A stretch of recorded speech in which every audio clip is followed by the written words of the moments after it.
Buenas noches. Si me escuchan, me confirman, por favor. Sí, doctor.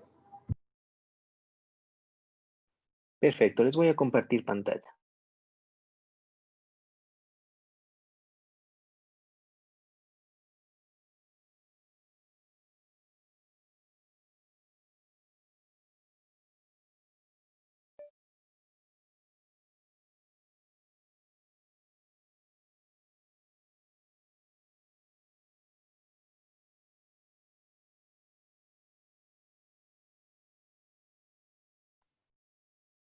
Muy bien, ¿estamos viendo la pantalla? Sí, doctor. Perfecto, muy bien. Vamos a dar inicio entonces a nuestra clase del día de hoy. Vamos a hablar acerca del accidente cerebrovascular. Cuando hablamos de accidente cerebrovascular, nos vamos a referir principalmente a dos tipos: el accidente cerebrovascular de tipo hemorrágico y el accidente cerebrovascular de tipo isquémico, como lo conocemos nosotros como ACV, ¿sí? Dentro de este tenemos, les decía, la forma isquémica y tenemos también la forma hemorrágica.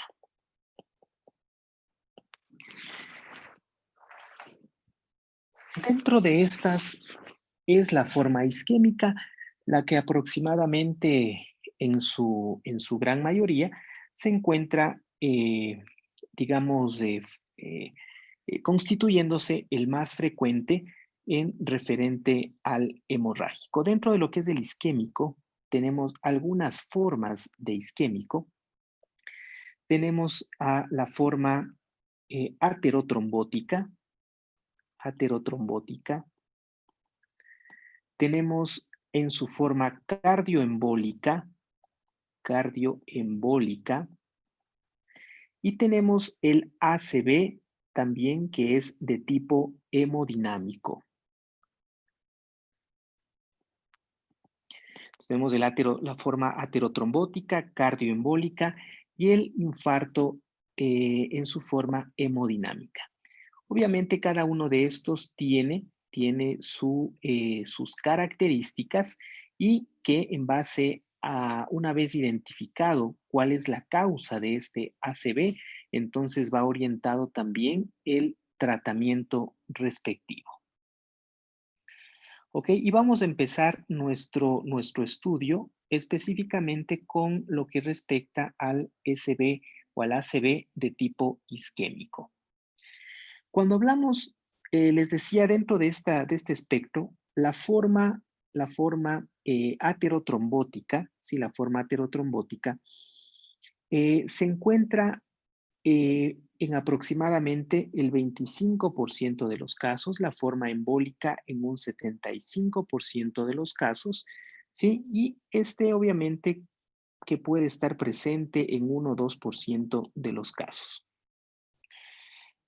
Dentro de lo que es la forma cardioembólica, ¿sí?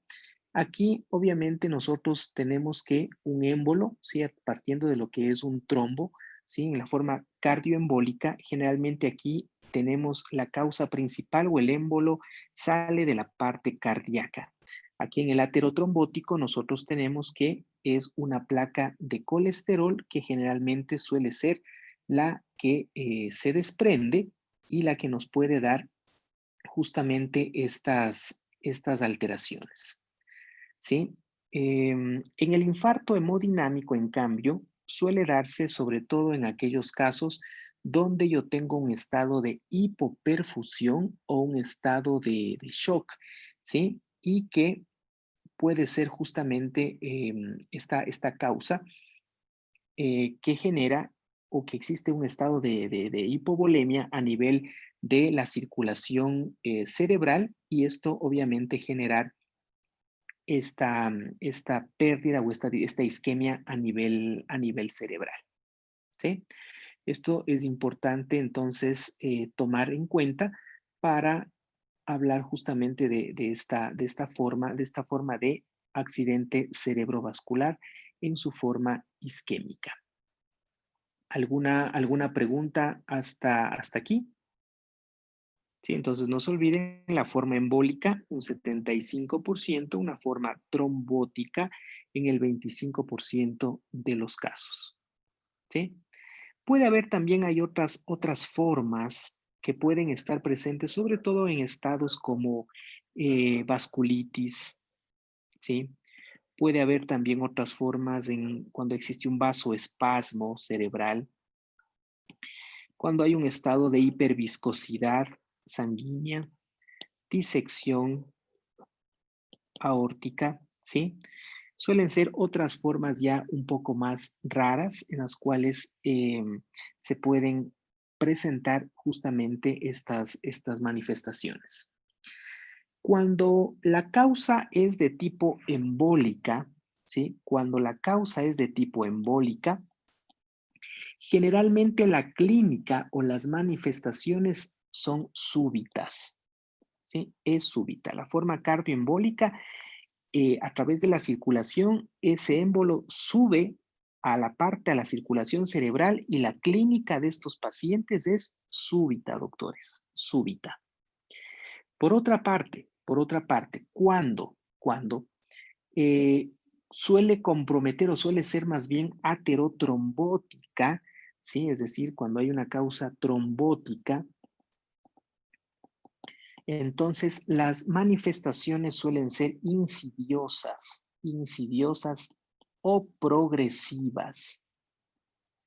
Las manifestaciones clínicas, es decir, la secuela o más bien las manifestaciones o la focalidad neurológica o el aparecimiento de todas las manifestaciones suelen ser insidiosas, lentas, progresivas, que va avanzando con las horas. En cambio, el embólico, esto se presenta de forma súbita. Eso es un detalle importantísimo a considerar en estas formas, ¿sí? Entonces, recapitulando, no se olviden, ACV, isquémico hemorrágico. Dentro de lo que es la isquemia, tenemos una causa o que el isquémico puede clasificarse en aterotrombótico en el 25% de los casos, cardioembólico en un 75% de los casos. Hay también otros, ¿sí? Aquí vamos a poner como otros, como el infarto, el hemodinámico, por vasculitis, por vasoespasmo, por hiperviscosidad, por disección, ¿sí? Es decir, otras formas ya más raras de causas que expliquen un SB de tipo isquémico. Las manifestaciones cuando es algo embólico es súbito, cuando es algo trombótico es insidioso o progresivo, ¿sí? Por ejemplo, el ACV isquémico que ustedes o que se presentan en un paciente que tiene una fibrilación auricular, ese es de tipo cardioembólico.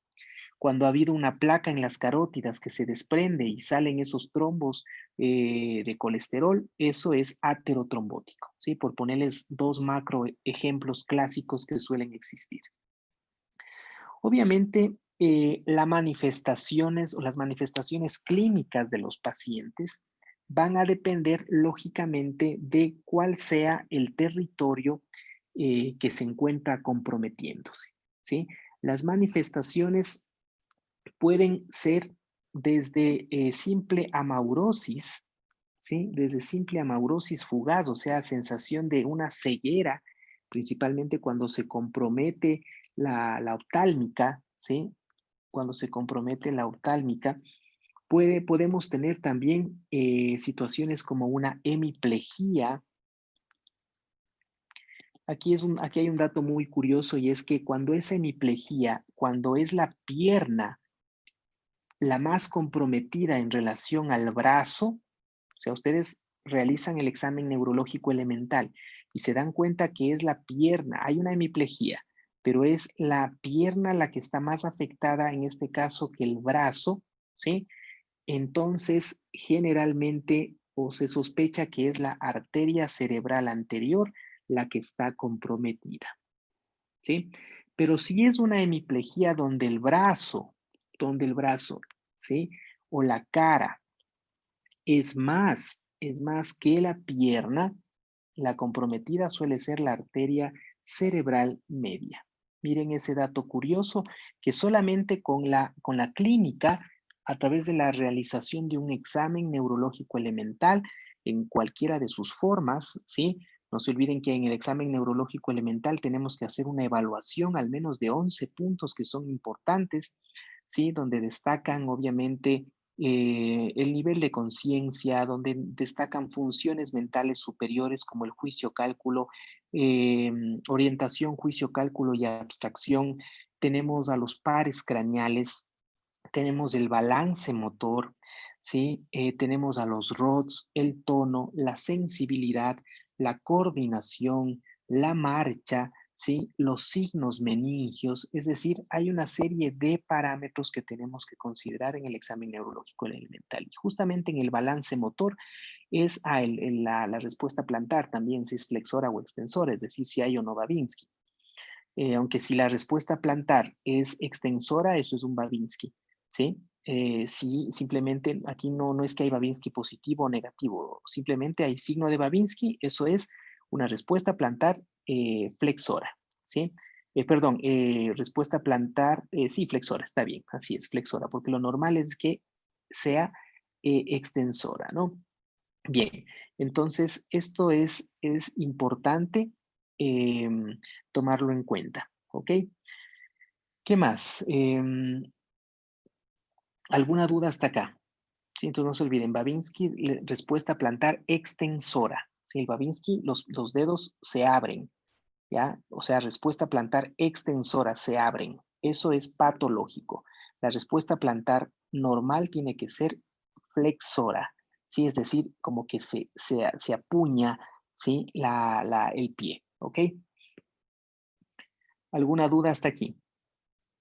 Entonces, miren este dato curioso con respecto a la hemiplegia, ¿sí? Cuando es la pierna más comprometida que el brazo, yo sospecho que es la arteria cerebral anterior la comprometida, pero si es más el brazo, la cara que la pierna, entonces es la arteria cerebral media la que yo considero que es la que está comprometida. También pueden estar comprometidos, obviamente, otros territorios, como por ejemplo el territorio de la arteria cerebral posterior, en cuyo caso podemos tener una hemianopsia generalmente homónima, compromiso del tálamo, ¿sí? Puede hacerse evidente también la cerebral, ¿ya? La basilar, la cerebelosa, en cuyo caso va a haber, por ejemplo, vértigo, náusea, vómito, nistagmo, es decir, ya signos compatibles con compromiso cerebelar, o puede haber simplemente situaciones o un infarto lacunar, ¿sí? En el cual simplemente hay situaciones como una hemiplegia, una hemianestesia, una hemiparesia, una disartria, mano torpe, es decir, puede haber una serie de sintomatología, ¿sí? De síndromes que pueden estar presentes justamente dependiendo el territorio de la arteria cerebral que esté siendo comprometido. ¿Ok? Ahora, es importante también definir lo que se conoce como el accidente isquémico transitorio. Definiciones anteriores establecían que el accidente isquémico transitorio es una forma para denotar aquella hipoperfusión cerebral que es temporal y que es súbita, definitivamente, ¿sí? Hay una isquemia cerebral súbita y que genera una recuperación de toda la clínica del paciente en un lapso menor a 24 horas. Así era la definición anterior, ¿sí? Y que de hecho muchos todavía la seguimos manejando en ese sentido. Sin embargo, la evidencia científica actual ha visto, ha visto que los pacientes que inicialmente fueron catalogados como accidente isquémico transitorio porque recuperaron su focalidad neurológica en menos de 24 horas, ya tenían lesiones.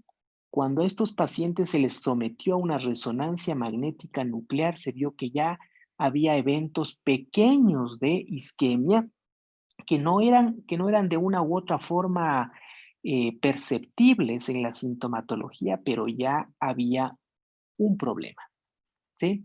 Entonces, para evitar justamente esto, Este tiempo de 24 horas baja a menos de 1 hora, ¿sí? Entonces, realmente la mayor parte de eventos isquémicos transitorios ocurren en un lapso, por lo general, menor a 1 hora. ¿Sí? Entonces, es importante para yo, en estos pacientes con accidente isquémico transitorio, que aparentemente ya recuperaron su focalidad neurológica, es importante establecer el riesgo que tienen de hacer un evento cerebrovascular o un accidente cerebrovascular isquémico propiamente dicho en los siguientes días, en las siguientes 48 a 72 horas. Y eso lo establecen gracias a una escala que se llama la escala del ABCD2. ¿Sí? Han escuchado de esta escala, es una escala que involucra algunas variables, no se olviden, esto lo pueden encontrar en nuestra calculadora médica.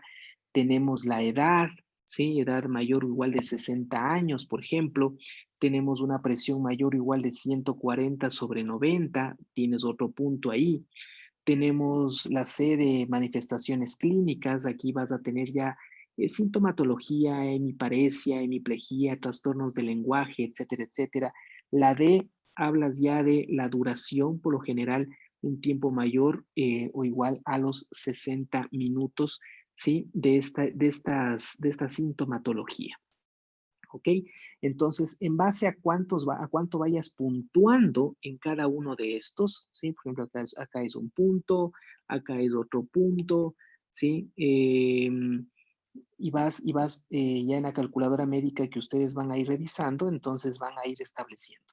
La idea es, por ejemplo, ¿sí? Por ejemplo, que si tú tienes una puntuación de 0 a 3, esto es bajo. ¿Bajo riesgo de qué? De que realmente hagas después de 48 horas un nuevo evento, o mejor dicho, un evento cerebrovascular propiamente establecido. Sí, es decir, ya te dé realmente, o sea, ya aquí no revierte nada. Si tienes de 4 a 5 es moderado, y si tienes 6, 7, esto ya es un alto riesgo. Cuando hablo de bajo, me refiero a un 1% de los casos. Cuando hablo de moderado, me refiero a un 4.1%. Y cuando hablo de alto, me refiero a un 8.1% de riesgo. ¿Sí? Este es el riesgo. Por favor, cuando ustedes tengan un paciente con un aparente accidente isquémico transitorio, doctores, por favor, corran el ABCD2, corran esta escala. Si no corren esta escala, ustedes pueden estarle mandando a la casa precozmente. ¿Por qué? Porque el paciente, supongamos, vino con una disartria a la emergencia. Ustedes están en emergencia. ¿Sí me están escuchando? Sí, doctor. Ya. Sí, Pilas ahí, porque a veces ya me quedo hablando como media hora solo. Ya, entonces, les decía, que entonces cuando tengan ustedes un evento o un accidente isquémico transitorio, corran la escala del ABCD2. Eso está en los libros que les di, en el libro de cálculos y escalas pronósticas en medicina interna, está ese libro. Perdón, esta escala.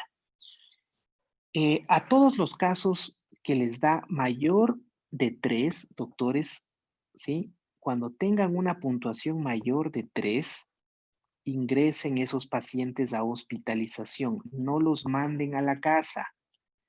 ¿Te imaginas tú, no es cierto? Llega la emergencia con disartria y a las 4 horas ya el paciente se recupera y tú dices, no, no pasa nada, aquí vaya nomás a la casa, venga por la consulta externa, y resulta que el paciente viene 24 horas después con un evento, un accidente cerebrovascular isquémico de la arteria cerebral media y viene hecho pedazos, viene con un Glasgow deteriorado, es decir, y tú dices, chuta, este paciente le vi ayer nomás, en la noche vino solo con disartria, pero se recuperó y por eso le mandé a la casa. Y resulta que al correrle el ABCD2, ese paciente te daba de 5, de 6, y tú ya le mandaste a la casa. ¿Qué hacer con estos pacientes que te da un ABCD2 mayor de 3, doctor? ¿Qué hacer? Tienes que ingresarle a hospitalización porque ese paciente es una bomba de tiempo. En cualquier momento te va a hacer, en las próximas 48 horas te puede hacer ya un evento cerebrovascular propiamente dicho. Tienes que ingresarlo. Al ingresarlo tienes que planificarle una resonancia magnética nuclear, si es posible con difusión más T2 FLAIR, que es la técnica precisa para ver signos de isquemia en un corto periodo de tiempo. Tienes que ingresarle para hacerle la resonancia y tienes que ingresarle para empezar el protocolo. Ya empieza en estos pacientes, por más isquémico transitorio que sea, doctor, empieza ya el protocolo para ACV isquémico. Manéjale como si fuera así. Solo ahí vas a evitar que en las próximas 48 horas este paciente recurra y le dé ya un evento propiamente dicho. ¿Sí? Solamente si es que ya tienes tu resonancia y en la resonancia te dice que no hay nada, que está limpia esa resonancia, le vuelves a quitar ya su medicación, ¿sí? Pero hasta que te hagan la resonancia, a menos que esté en el mismo hospital para que le puedan hacer, pero por lo general a veces tienes que transferir a este paciente a otra casa de salud y eso hasta que le hagan va a demorar 1 día, 2 días, 3 días, pero ese paciente ya tiene que estar con antiagregantes, tiene que estar con estatina si es si sospechas en que es aterotrombótico, es decir, ya tiene que estar con medicación, ¿sí? Y claro, si ya la resonancia te puede dar, ya a veces ya la resonancia te dice efectivamente, doctor, hay una isquemia. Tú dices, bueno, yo ya empecé tratamiento, entonces efectivamente no era un accidente isquémico transitorio, o sea, realmente ya le dio y estaba en curso o estaba en progreso ese ACV isquémico, pero le salvaste la vida. Evitaste que recurra o evitaste que le dé uno más grande. Y si al hacerle la resonancia resulta que todo está limpio, que no hay nada, simplemente le retiras la medicación y con seguridad, ahora sí, le mandas a la casa. ¿Sí? Ojo que estos pacientes son los pacientes, lo que te estoy diciendo, esto aplica para el accidente isquémico transitorio, es decir, ese paciente que vino con síntomas neurológicos, pero después se recuperó. Y de hecho, tú le ingresas y a veces se enojan porque dicen, doctor, ya estoy bien, ¿para qué me ingresa? Ya no tengo, ya la cara se me amortiguaba, el medio cuerpo, pero no, ya estoy bien. Señor, usted tiene que ingresar porque usted es un paciente de alto riesgo. En las próximas horas le puede dar otro evento. Hagamos la resonancia, ya debe empezar con medicación. ¿Sí? ¿Sí me entienden, no es cierto? O sea, están ingresando pacientes que ya aparentemente no tienen síntomas, pero que por ser de alto riesgo lo van a ingresar y resulta, oh sorpresa, la resonancia ya te reporta que hay signos de isquemia. Sí, pero tú ya empezaste el tratamiento. O puede darse lo contrario, ¿no? La resonancia te dice efectivamente no, todo está limpio. ¿Sabe qué, señor? Pues vaya nomás, ya sí, cierto es, se recuperó, no hay lesiones en la resonancia, se le suspende el tratamiento, vaya nomás a la casa. Si está claro, ¿hasta ahí alguna duda, alguna pregunta? No, No, doc, todo claro. ¿Están corriendo el ABCD2 o no están corriendo? No están corriendo. Ese silencio lo dice todo. No están corriendo. Entonces, ¿cómo están haciendo su triaje de los accidentes isquémicos transitorios? Están mandando a la casa pacientes que horas más tarde pueden complicarse, doctores. Cuidado, cuidado. Mandar un accidente isquémico transitorio es como mandarle a la casa una angina, ¿sí? Hablando en la parte cardiológica y que después de unas horas te regresa ya con un infarto. Tal cual, ¿sí? En cuestiones de analogía es tal cual. Por favor, esta escala es importante. Te puntúa más de 3, ingrésale. Así es, así ya no tenga nada el paciente, le ingresas. Bueno, obviamente ya si el paciente no quiere, pero le haces firmar ese consentimiento de que acepte el alta voluntaria, porque ese paciente que te puntó más de 3, ya te digo aquí en términos de puntuación, el riesgo que tiene de horas más tarde hacer un evento cerebrovascular ya propiamente establecido. Pero tú ya tienes tu descargo. Si ese paciente regresa en 24, 48 horas con los familiares, dices, aquí está, usted me firmó el alta. Yo le dije que no se vaya, pero usted me firmó. ¿Sí? Entonces, esto es muy importante porque a ustedes legalmente les puede ayudar. Ojo, insisto, esta escala aplica al accidente isquémico transitorio. Transitorio. ¿Ok? Buenas noches, doctor. Una ¿Cómo está? duda. Buenas noches. Ajá. Sí, con lo difícil que es incluso hacer una tomografía simple, más difícil hacer una resonancia. Podríamos Mm. mantener en observación entonces las 72 horas y si hay una evolución favorable, pues si no se ha conseguido el examen, dar el alta al paciente. Es que ese es un riesgo. O sea, te estás jugando ahí mucho. Tú tienes, normalmente en 48, 72 horas, los que tienen que, o sea, cuando ya les tiene que dar, les da en ese lapso. ¿Sí? Si ya no le dio más de eso, el riesgo con el pasar de los días es menor. Pero tú tienes que descargar tu responsabilidad. Una cosa es, eso ya no te compete a ti, pues eso ya es gestión hospitalaria.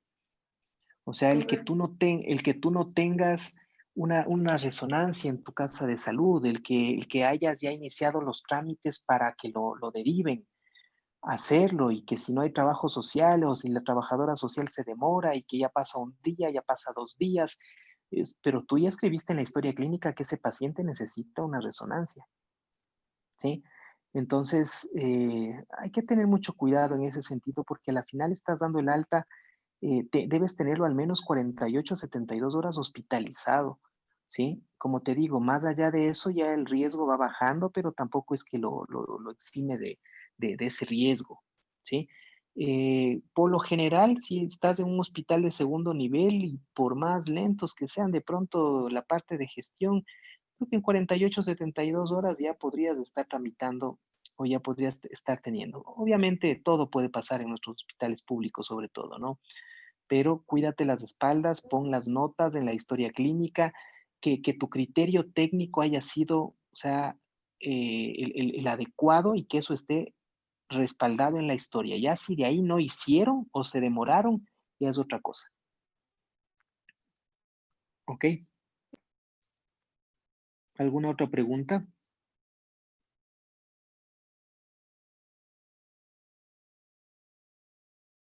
¿Preguntas? ¿No? Ok. ¿Qué escala es la que tú vas a usar, en cambio, cuando ya sospechas de que sí existe? O sea, el paciente está con clínica. O sea, aquí en el accidente isquémico transitorio el paciente ya recuperó, pero en el ACV isquémico, en el cual ya tienes ya la clínica, o sea, no hay vueltas que dar. Aquí, en cambio, tienes que ya calcular otra escala que es la escala del NIS. ¿Sí? En sus siglas en inglés. Es una escala un poquito larga, pero es una escala que te va en cambio a definir, ¿sí? A definir si es que ese evento cerebrovascular es leve, es moderado o es severo. Sí, este ya em, te establece ya severidad, te establece severidad.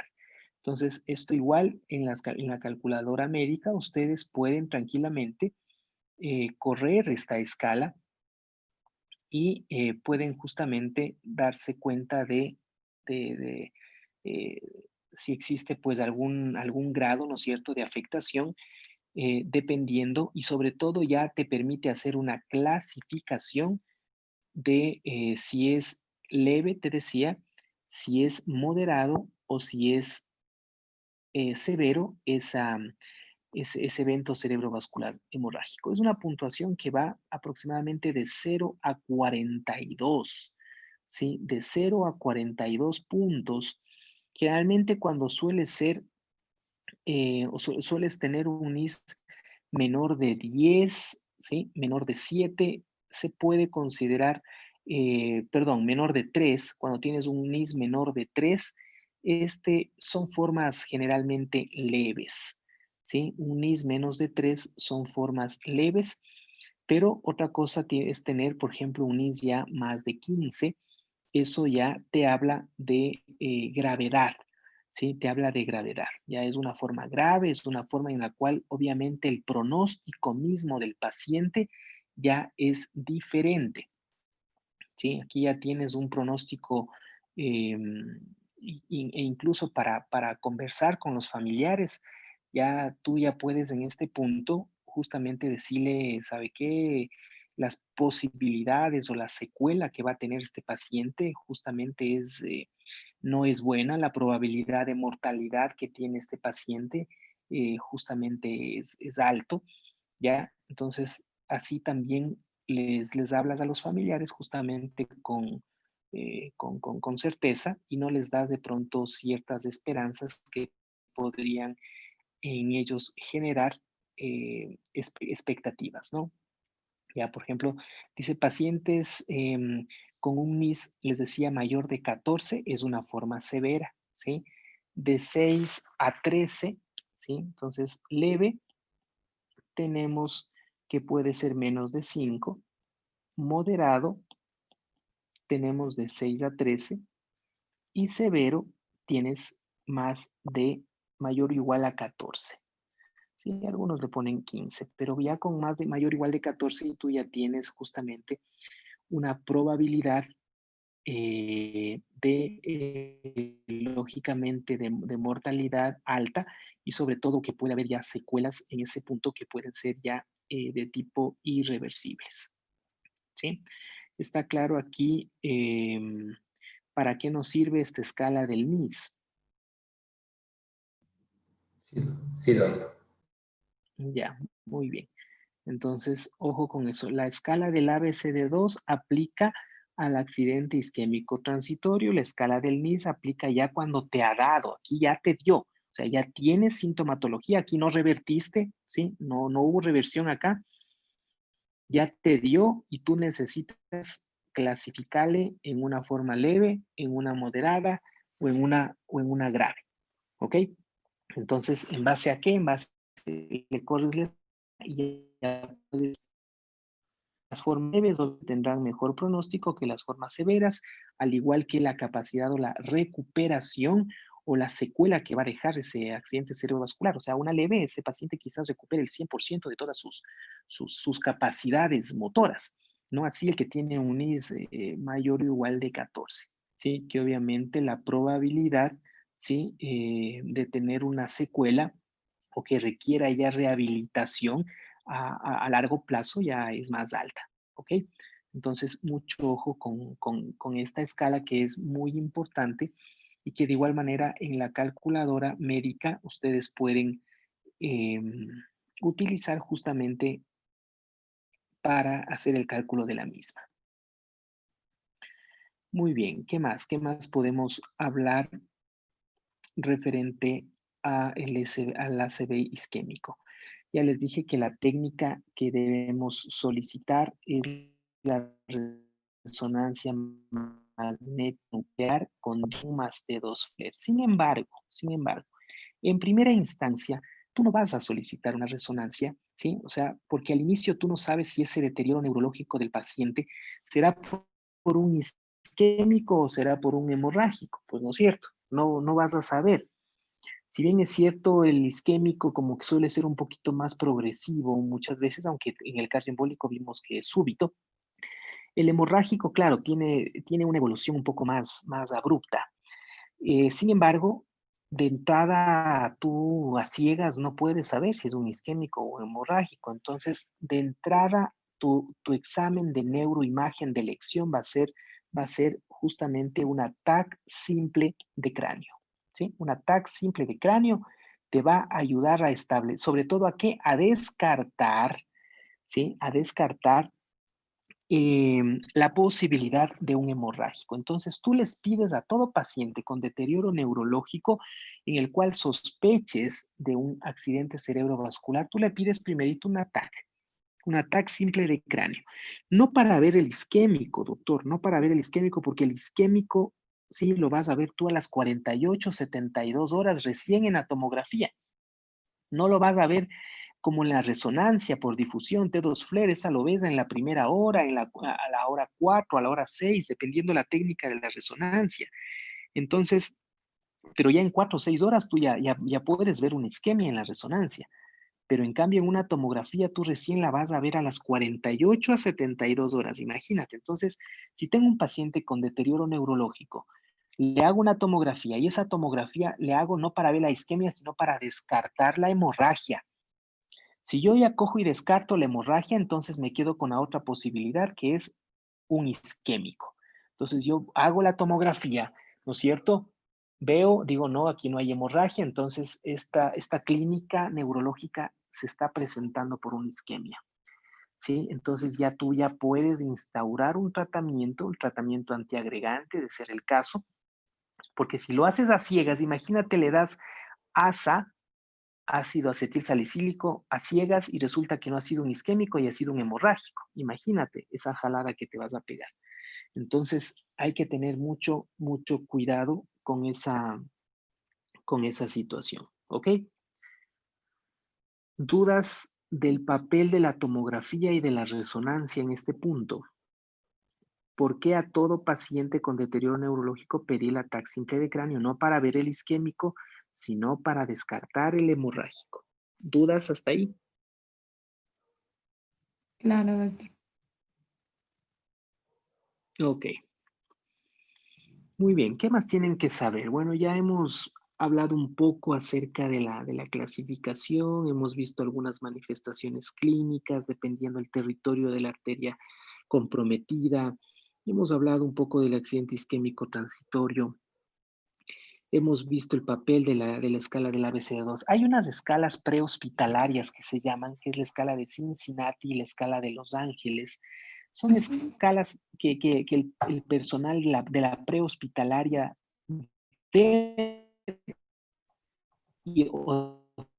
utilizó el al menos el médico de emergencia, que me va a permitir forma sospechar la posibilidad de un isquémico a través de algunas preguntas que se van generando, que se van haciendo y que tienen relación con la focalidad motora sobre todo, ¿sí? La capacidad de lenguaje que el paciente tiene al momento del ingreso y que de una u otra forma ya te puede orientar a que ese paciente pues está presentando un accidente cerebrovascular isquémico.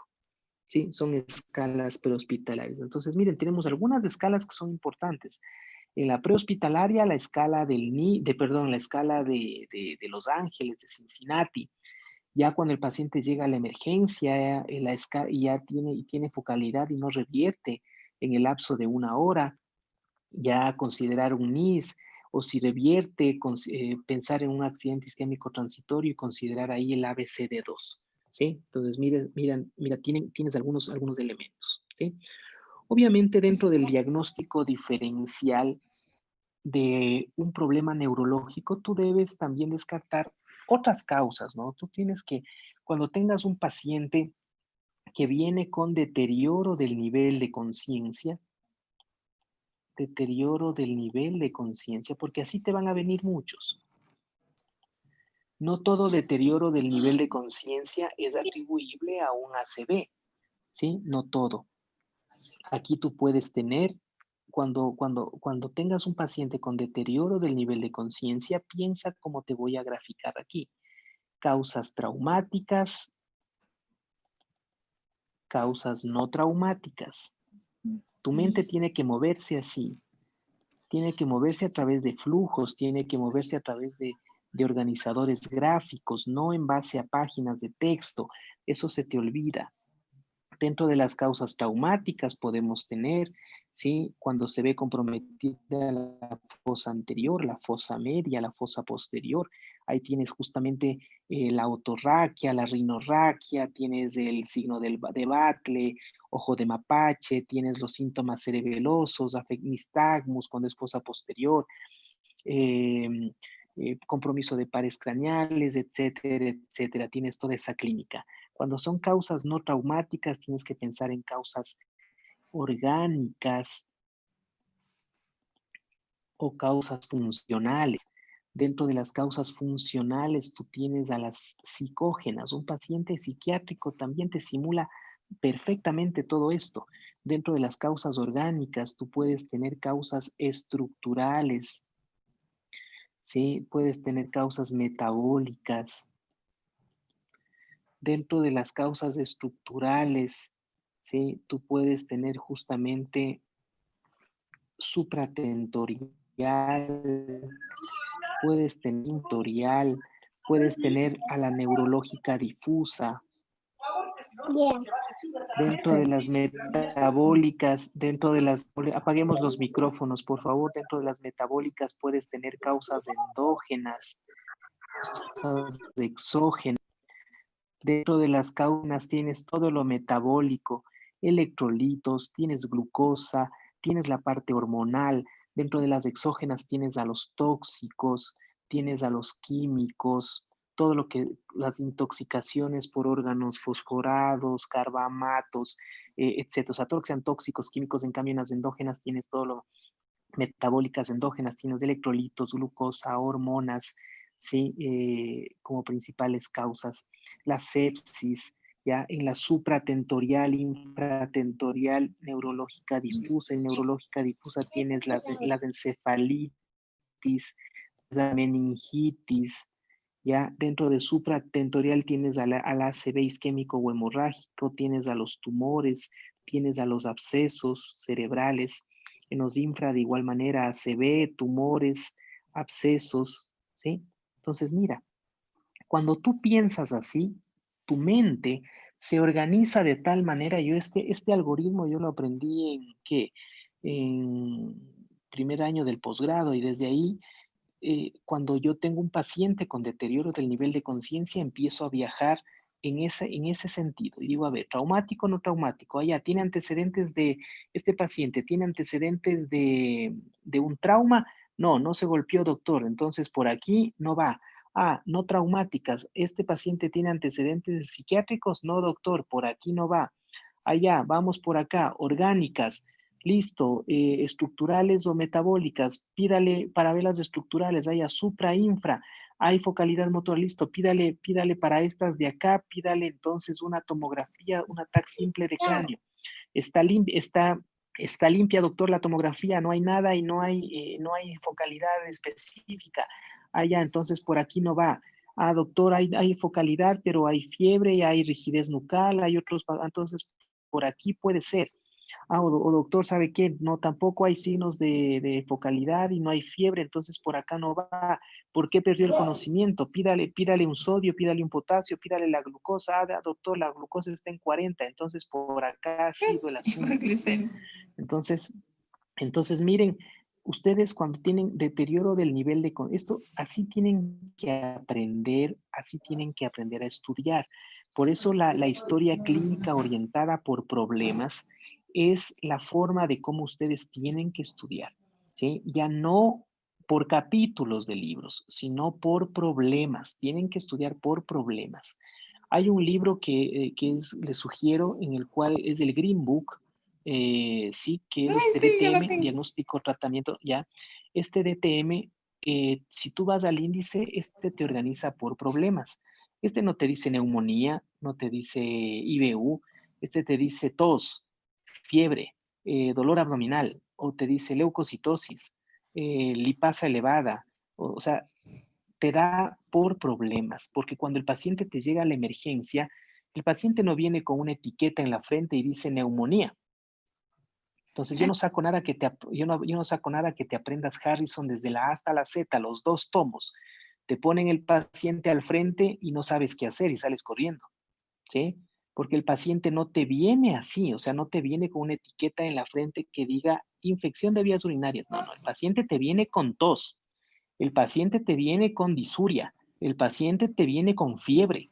Entonces, ¿qué hacemos aprendiendo por patologías? Debemos aprender por problemas, doctores, ¿ok? Entonces, mi sugerencia es esa, y cuando ustedes estudian por problemas, el rato de hacer el diagnóstico diferencial del problema, deben ustedes generar un flujograma o un algoritmo como el que les acabo de hacer, producto de haber leído varios libros o varios artículos científicos y haber dicho, ah, ya, me gusta este algoritmo, me lo voy a aprender de memoria, ¿sí? Para cuando yo tenga este problema, empieza mi mente a moverse en ese sentido y empiezo yo a solicitar exámenes de laboratorio o de imagen coherentemente y no empiezo a solicitar todo ahí mismo, ¿sí? Y empiezo a dar disparos al aire, algo ha de caer, ¿ya? No puedo pensar así, no puedo solicitar a la de Dios todos los exámenes, pídele esto, pídele este otro, pídele, hay algo ha de salir. No, ustedes tienen que pensar coherentemente y moviéndose en base a flujogramas o algoritmos, ¿sí? Entonces, mucho ojo, por favor, con esta situación. ¿Alguna duda hasta aquí?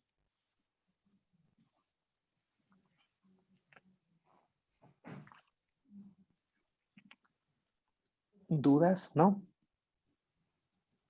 No. Bien. Ok, ahora, cuando ustedes ya han establecido que se trata de un accidente cerebrovascular, estoy en el isquémico, ¿no? Cuando ya ustedes han establecido esto, entonces, por favor, establezcan la causa. No se queden sin saber la causa. Entonces, ¿qué exámenes van a solicitar para saber la causa? Sobre todo si sospechan en un cardioembólico, ¿sí? Si sospechan en un cardioembólico, quiere decir que el émbolo salió del corazón. Generalmente estos pacientes suelen tener arritmias cardíacas. Voy a pedir un EKG de 12 derivaciones. Eso es un hecho. Eso es un hecho. Si no es un EKG, puede ser un Holter, EKG ya en hospitales más complejos, sino un simple EKG para poder ver si existen algún tipo de alteraciones. Voy a solicitar un ecocardiograma para ver si no hay la formación de trombos en el interior, ¿sí? En primera instancia puedo solicitar un ecocardiograma transtorácico. Bueno, en el transtorácico la posibilidad de ver vegetaciones o trombos es baja. Lo ideal sería aquí un transesofágico. Ese me permite ver claramente vegetaciones o trombos en las cavidades intracardíacas, pero no siempre, no lo vas a tener de primera mano. Pide aunque sea un ecocardiograma clásico, el transtorácico, no hay problema. ¿Sí? Eso para lo que sería un cardioembólico, pero si tienes o sospechas en un aterotrombótico, ¿ya? Entonces aquí vas a solicitar un perfil de lípidos, un perfil lipídico, vas a solicitar un ecodoppler carotidio, ¿ya? Si ya sospechas en otras formas, por ejemplo, la posibilidad sobre todo esto en pacientes jóvenes, que imagínate un paciente de 20, 24 años que le dé un SB isquémico, o sea, no voy a pensar que fue una placa de colesterol, pues, ¿sí? Entonces aquí puede haber ya otras enfermedades, ¿no es cierto?, en las cuales existen cierta o más bien los mecanismos de anticoagulación están alterados, como por ejemplo un déficit de factor 5 de Leiden, un déficit de proteína C o proteína S, una homocisteinemia, ¿no es cierto? Es decir, estas patologías raras, genéticas, ya que lógicamente podrían estar un síndrome antifosfolipídico, es decir, ya voy sospechando causas inmunológicas, pero obviamente necesitas el contexto, ¿sí? Del paciente, sobre todo, y de sus antecedentes, y de si tiene o no tiene algún tipo de comorbilidades, ¿ok? ¿Dudas? ¿Sí? Entonces, por favor, estos exámenes tienen que ser solicitados con la finalidad de establecer la causa. ¿Por qué? Porque si es un cardioembólico, el cardioembólico no se maneja igual que un aterotrombótico. El manejo, el tratamiento es totalmente diferente. Entonces, imagínate a un cardioembólico le manejas como un aterotrombótico, o sea, no estás garantizando nada. A ese paciente le va a volver a dar un nuevo evento y quizás el segundo o el tercero con peor pronóstico que los anteriores. ¿Sí? Entonces, es importante, no se manejan, no se tratan igual.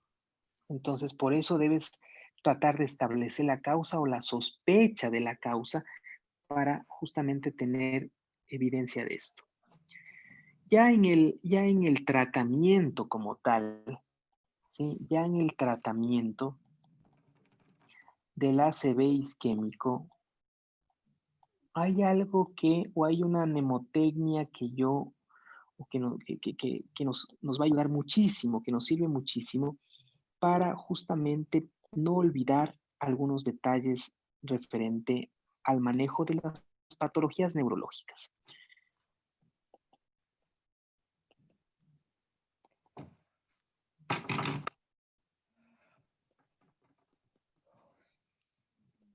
Yo le he puesto el A, B, C, D, E, F, G. ¿Ok? En términos generales, esto aplicará tanto al isquémico como al hemorrágico, pero más o menos para darnos cuenta en el isquémico. En la A hago referencia a aire y específicamente a saturación de oxígeno. ¿Por qué topo este tema de la saturación de oxígeno? No se olviden que la hiperoxemia, o sea, los niveles altos de oxígeno generan vasoconstricción, doctores. Vasoconstricción, ¿sí? ¿Te imaginas tú si yo ya tengo de por sí reducida el flujo de sangre a un cierto territorio cerebral, que además de eso venga y le cierre más el vaso, ¿sí? Cuando yo tengo un territorio cerebral que está comprometido, yo puedo tener algunas zonas. Yo puedo tener esta zona que efectivamente está muerto, ¿sí? O sea, esta zona ya es una zona de isquemia. Ya no hay nada que hacer. Las neuronas de este territorio se murieron. Yo puedo tener otra zona, ¿sí? Yo puedo tener otra zona, que es esta de acá, que es una zona de penumbra, por llamarlo así, donde las neuronas están atontadas, están adormitadas, pero que de una u otra forma todavía puede ser recuperable. Puede ser recuperable. Y tengo por otra parte este lado donde las neuronas están normales, ¿sí? O sea, aquí está normal. De mí depende, doctores, del manejo inicial de ustedes, de ese primum non nocere, de ese primero no dañar. Estos pacientes, las primeras 48 a 72 horas son claves, doctores. Aquí ustedes definen si el paciente se recupera o simplemente se empeora. En este tiempo. ¿Por qué? Porque en este tiempo, esta zona de aquí, esta verde de acá, es la que es trabajo de ustedes hacer que esta se vuelva acá. Y no esta avance acá. ¿Estamos claros? De ustedes depende que esta zona de penumbra, donde las neuronas están atontadas, están adormitadas, regresen a la normalidad. Esto es tejido cerebral, doctores. Esto es oro. Esto es oro. Por cada neurona que de aquí se salve, estoy garantizando que ese paciente no va a tener una secuela específica. ¿Y qué es lo que suele pasar? ¿No han visto ustedes o no se han dado cuenta acaso ustedes cuando un paciente llega hemiparético? Hemiparético quiere decir que mueve algo, ¿no es cierto? O sea, no está hemipléjico, está hemiparético. Y no se han puesto a pensar por qué después al siguiente día o los días posteriores ya está hemipléjico. No sé si les ha pasado, no sé si han visto. O sea, el paciente llegó hemiparético, pero después ya está hemipléjico. No ha de ser que vamos bien, pues. O sea, estaba hemiparético, algo movía y ahora ya no mueve nada. ¿Sí? O lo contrario, de pronto algo hemipléjico y después ya comienza a mover algo. ¿Sí? Entonces, por favor, depende de nuestro primum non nocere en estas primeras 48 a 72 horas para devolverle la funcionalidad a esas neuronas de la zona de penumbra. ¿Sí? Ya esa zona roja ya no hay nada que hacer, ya se murió. Esas neuronas se murieron, ¿sí? Pero debemos hacer algo por esa zona de penumbra. Y esas, o viven, mueren esas neuronas en las primeras 48 a 72 horas. Es clave, doctores. Por favor, no abusen del oxígeno. Todo paciente quieren y le meten el oxígeno y esa perilla le suben 5 litros, 10 litros. Y lo más curioso es que con bigotera le están dando 10 litros sin saber que ni siquiera es el dispositivo como para dar esa cantidad de oxígeno. O sea, ustedes ven cosas que realmente sí es decepcionante. Entonces, eduquen a su personal de salud, eduquen a sus enfermeras, a sus auxiliares, ¿sí? A ver, ¿por qué le pone oxígeno? ¿Cuánto está saturando? Ah, sin oxígeno está saturando 94. ¿Y para qué le va a poner oxígeno? ¿Cuánto le va a poner de oxígeno? No sé, ahí le subió a 3. ¿Y cómo así le subió a 3? Ya le tituló. ¿Cuánto satura con 2? ¿Cuánto satura con 1? ¿Qué tal si ese paciente necesita 1 nada más y usted ya le subió a 3? Sí se han dado cuenta, ¿no es cierto? Que nos volvemos tan mecánicos que cogemos y paga y súbele la perilla, ponle a 2, ponle a 3. ¿Cuánto estará saturando? Y uno va a pasar visita y los abuelitos de 90 años con EPOC saturando 99% y el oxígeno a 3 litros. O sea, ni ustedes aire ambiente han de saturar eso. Pues. Sí, entonces, por favor, hagamos un uso racional del oxígeno, solo si se necesita, solo si hay hipoxemia, ¿sí? Entonces, ¿por qué? Porque si ustedes hiperoxigenan a ese paciente, hay vasoconstricción y créanme que con esa vasoconstricción se terminan de jalar esta zona de penumbra y que no les extrañe que horas más tarde ese paciente que vino hemiparético nomás ahora está hemipléjico. Ya le terminaron de cerrar ese vaso sanguíneo y por último ese tejido cerebral se terminó de morir, ¿sí? Entonces, por favor, por eso esta A de acá es muy importante, ¿sí? Vamos con la B. La B hace referencia a blood y me hago referencia, cuando yo veo esta, ya me acuerdo en presión arterial, ¿sí? La presión arterial, doctores, en el SB isquémico, ¿sí? Y aquí les voy a decir algo que me van a tachar de loco, pero ustedes solamente en el contexto de un SB isquémico solo tratan o solo van a dar tratamiento para la hipertensión arterial si esa presión es más de 220 sobre 120. Así es. Solo ahí, doctores, solo si está más de 220, 120, utilicen antihipertensivos. Solo ahí. Claro, si es que no van a hacer trombolisis, ¿no? Porque eso es otra historia. Si van a hacer trombolisis, la meta es, sí, o más bien solamente van a tratar si esa presión es mayor de 185 sobre mayor de 110. Solo ahí, pero esto si es que van a hacer trombolisis. Y para hacer trombolisis, ustedes deben estar dentro de las primeras 4.5 horas. Más allá de eso, ya no pueden hacer o ya no hay beneficio. Y para que ustedes tengan un paciente de 4.5 horas, a menos que viva a la vuelta del hospital y que en el hospital justamente hay un activador tisular de plasminógeno como el alteplase y que chuta justo esté pasando el que sabe, o sea, muchas variables que van medio en contra, ¿no? A veces estos pacientes ya vienen a las 6 horas, a las 12 horas, a las 24 horas. Ah, mi papá no puede hablar ya 2 días. O mi papá ya se le paralizó el cuerpo desde ayer, doctor. Chuta. O sea, ya en esos pacientes, ¿qué puedes hacer? Entonces, ojo con estas metas de presión. Si el paciente es candidato a trombolisis, le vas a bajar solo si es que sube más de 185 sobre 110. Pero si no le vas a hacer trombolisis, que es lo más probable o lo más frecuente, solo le tratas si está más allá de 220, 120. Pero doctor, o sea, si tiene 200 sobre 100, no le doy nada. Sí, no le das nada. No le das nada. No te asustes de esa presión. Si es que es un SB isquémico, repito, ¿sí? Porque si es un hemorrágico, el cuadro es diferente, el panorama es otro, ¿ya? Entonces, cuidado, a veces están, pero es el isquémico y quieren tenerle, pero 120, 80, 160.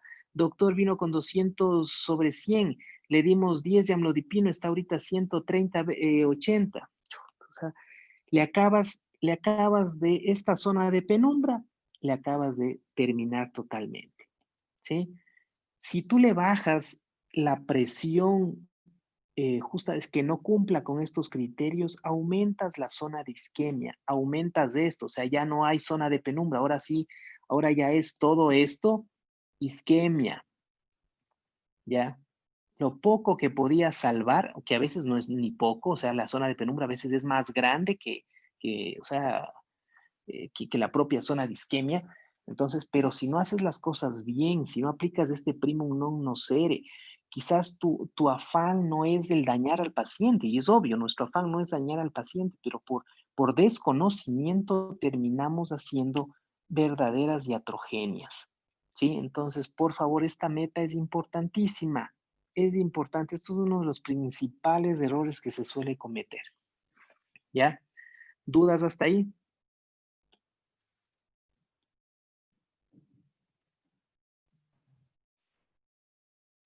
¿Dudas?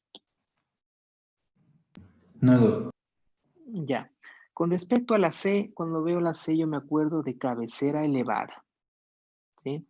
No te olvides aquí, 30-40 grados para disminuir la presión intracraneal, reducir el riesgo de edema cerebral, ¿sí? Entonces te va a ayudar esto de cabecera elevada. Cuando estás en la D, yo me acuerdo de esta palabra en inglés que es deep, que es profundo. Aquí es profilaxis para trombosis venosa profunda, ¿sí? Si el paciente está muy encamado, si el paciente está en estado de encamamiento, si tiene obviamente un MIS moderado, severo, que no se mueve ese paciente, tú puedes utilizar isocoagulación, o sea, tromboprofilaxis con heparinas de bajo peso molecular a 1 miligramo subcutáneo kilo día, ¿sí? Si es menor de 75 años. Si es mayor de 75 años, no te olvides de usar 0,75 miligramos por kilo subcutáneo QD, ¿sí? Pilas con esto, ¿ok? Si no tienes heparinas de bajo peso molecular, tienes heparinas no fraccionadas, entonces le vas a dar heparina sódica. Para isocoagulación solamente tienes que hacerlo cada 8 a cada 12 horas, no más. Porque para anticoagulación le das cada 4, cada 6. Cada 12 suele ser lo ideal. Le das 5,000 unidades subcutáneo cada 12 horas y está isocoagulado el paciente. Monitoriza las plaquetas. No te olvides que existe la trombocitopenia inducida por heparina, que es más frecuente con las heparinas no fraccionadas. ¿Sí? ¿Ok? Eso de vendaje de miembros inferiores, realmente el vendaje no tanto.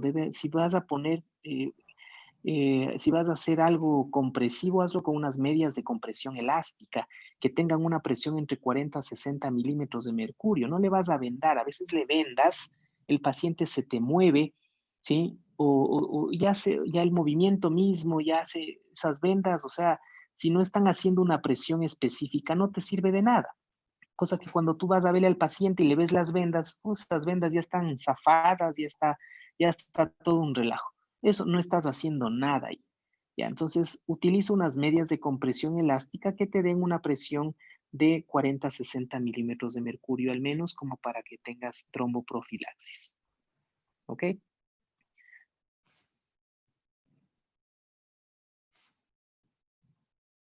Si el paciente no tiene, está ambulatorio, o sea, puede movilizarse, no ameritaría realmente tromboprofilaxis, no es una regla, ¿sí? No es una regla.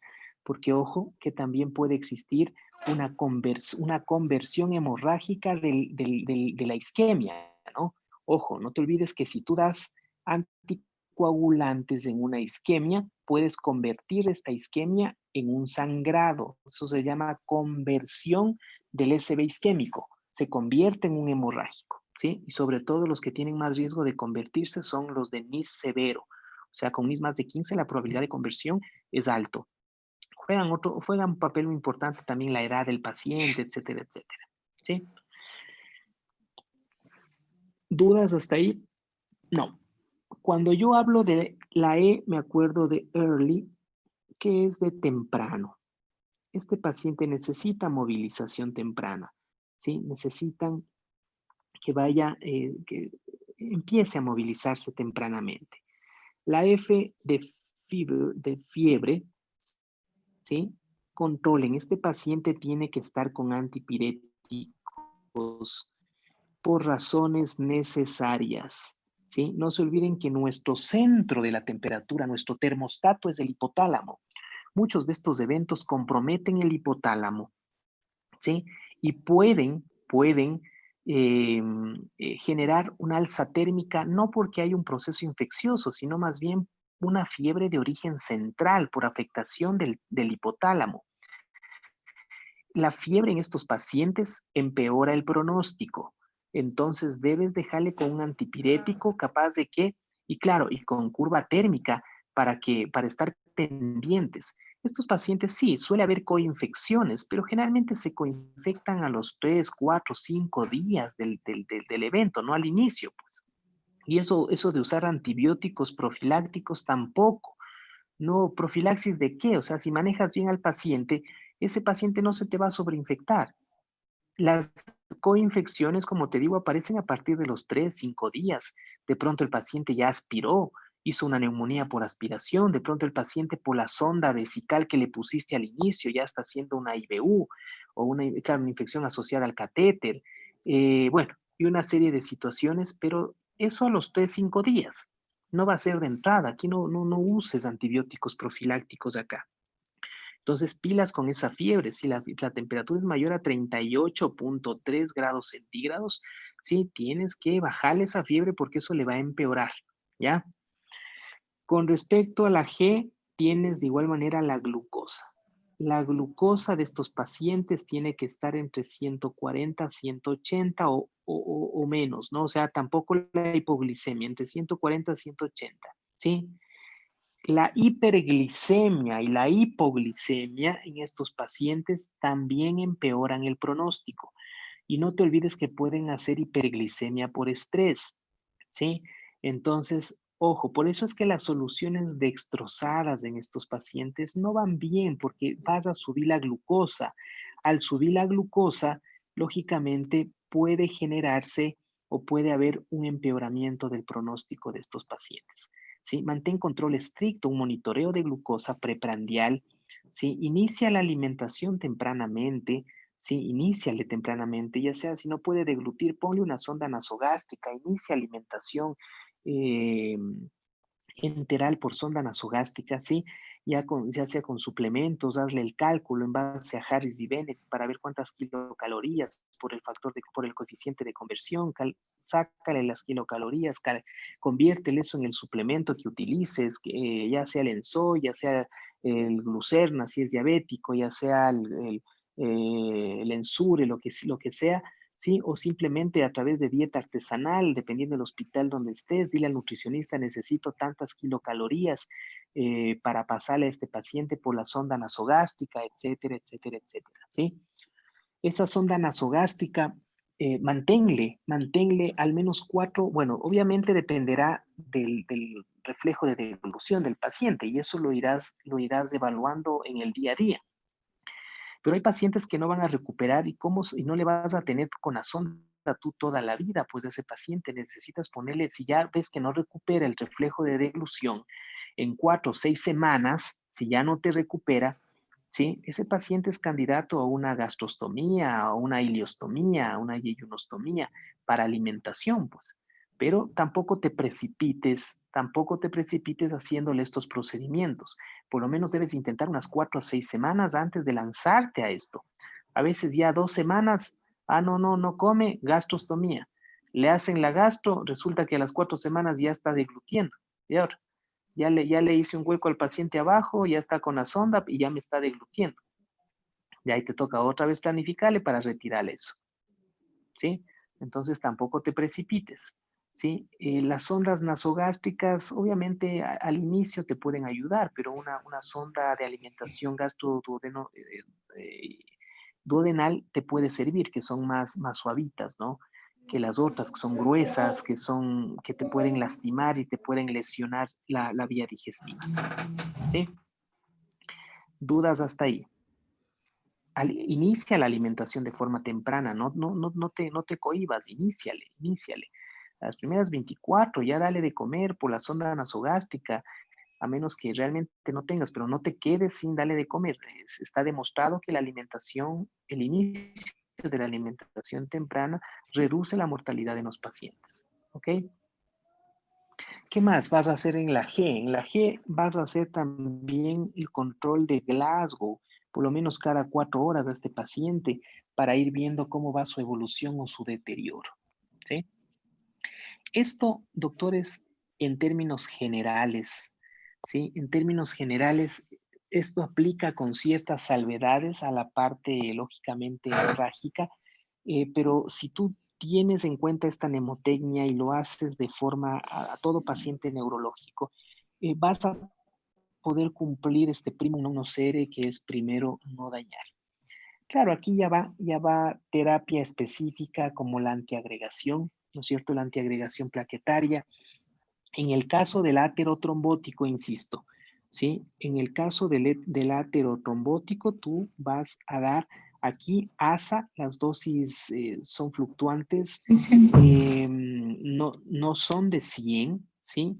No son de 100, tiene que ser entre 150, 320 más o menos, ¿sí? Porque los 100 como que te estás quedando un poco corto en las guías, te hablan de al menos 150 a 320 miligramos, ¿sí? De ácido acetil salicílico que debes usar.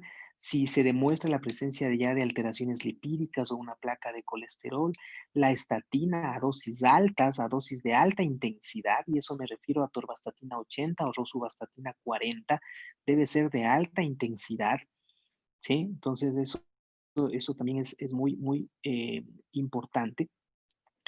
¿Qué más? Puedes usar,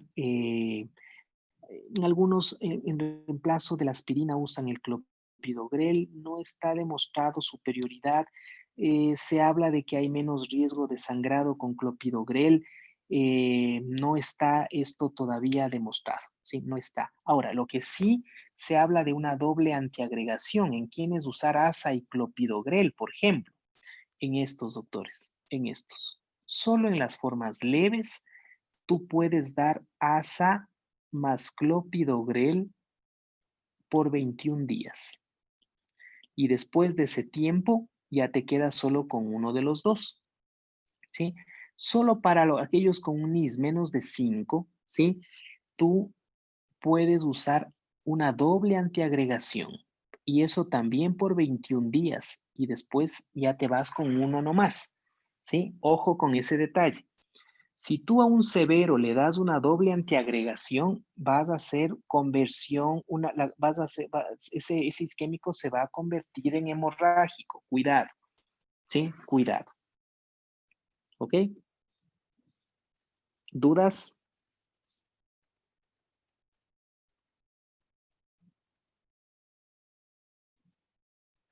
¿Me escuchan?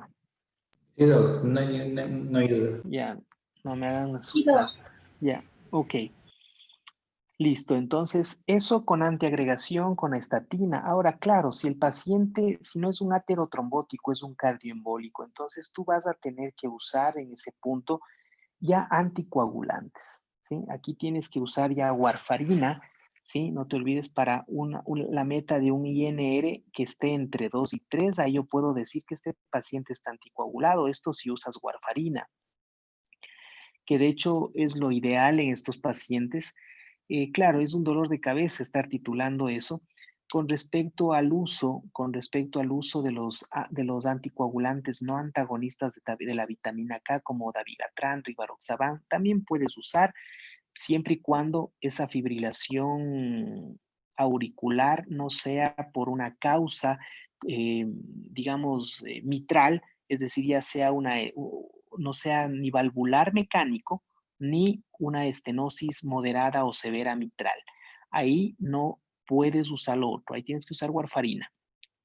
Si no cumple esos detalles, ¿sí? De que sea, por ejemplo, de que tenga una válvula mecánica o de que tenga una estenosis moderada o severa mitral, entonces tú puedes usar o podrías también usar antagonistas, no antagonistas de la vitamina K, como el dabigatran o el rivaroxaban, ¿sí?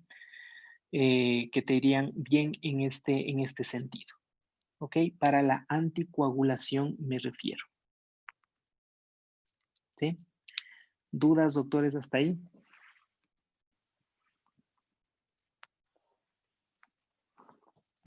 No, doctor. Ya. Entonces, miren que es importante. Con respecto a la trombólisis, te había dicho que es útil cuando lo haces o lo planificas dentro de las primeras 4.5 horas, utilizando este activador tisular del plasminógeno como el Teplasa a dosis de 0.9 miligramos por kilo, máximo 90 miligramos, no utilices más, ¿sí? El 10% lo puedes dar en bolo durante 1 minuto y el resto lo pasas en 1 hora. ¿Sí? Repito, la dosis 0.9 miligramos por kilo, máximo 90 miligramos. El 10% lo pasas en bolo durante 1 minuto y el resto lo pasas en 1 hora. ¿Sí? Esa es la dosis intravenosa de este activador tisular del plasminógeno. Por favor, considera ciertas contraindicaciones, ¿no? No a todos se les puede dar.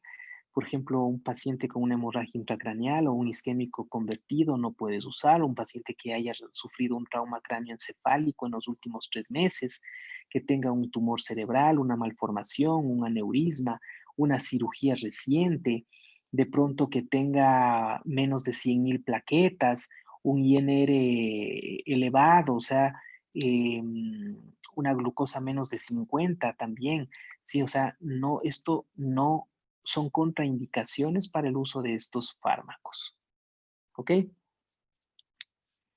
Habrá otros tratamientos endovasculares, la trombectomía, una trombólisis intraarterial, eh, es controversial realmente, ¿sí? Cuando se comparan con la trombólisis intravenosa sola. Realmente ese es, si quieres hacer una reperfusión, el activador tisular del plasminógeno es lo ideal, siempre y cuando estés dentro de las primeras 4.5 horas.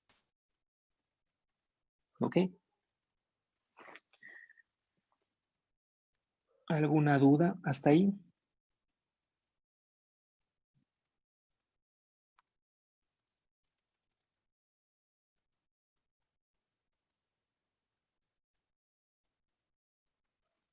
No, doctor. Ok. Bien, muy bien.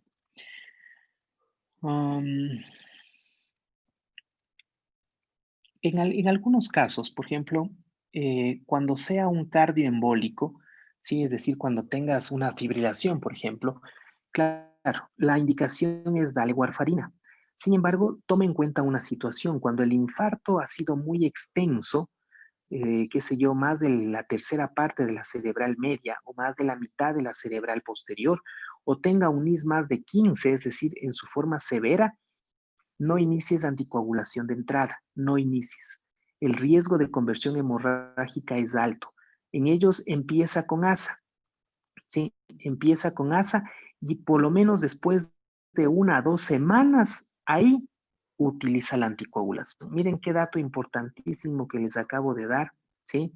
Es un dato importantísimo. Cuando sea, por más cardioembólico que sea, pero si tiene un NIS más de 15, o el infarto es grande, más de la tercera parte de la cerebral media o más de la mitad de la cerebral posterior, no empieces de entrada anticoagulación porque puede haber una conversión hemorrágica. Empieza con ASA, 1 a 2 semanas y después, ahí sí, ya le das el anticoagulante. ¿Qué pasa si el NIS no es más de 15, es menos de 15? Entonces la anticoagulación puedes tranquilamente hacerlo tempranamente en las primeras 24 o 48 horas. Ahí no pasa nada. Si es más de 15, entonces ahí sí, detente, empieza con algo, con ASA.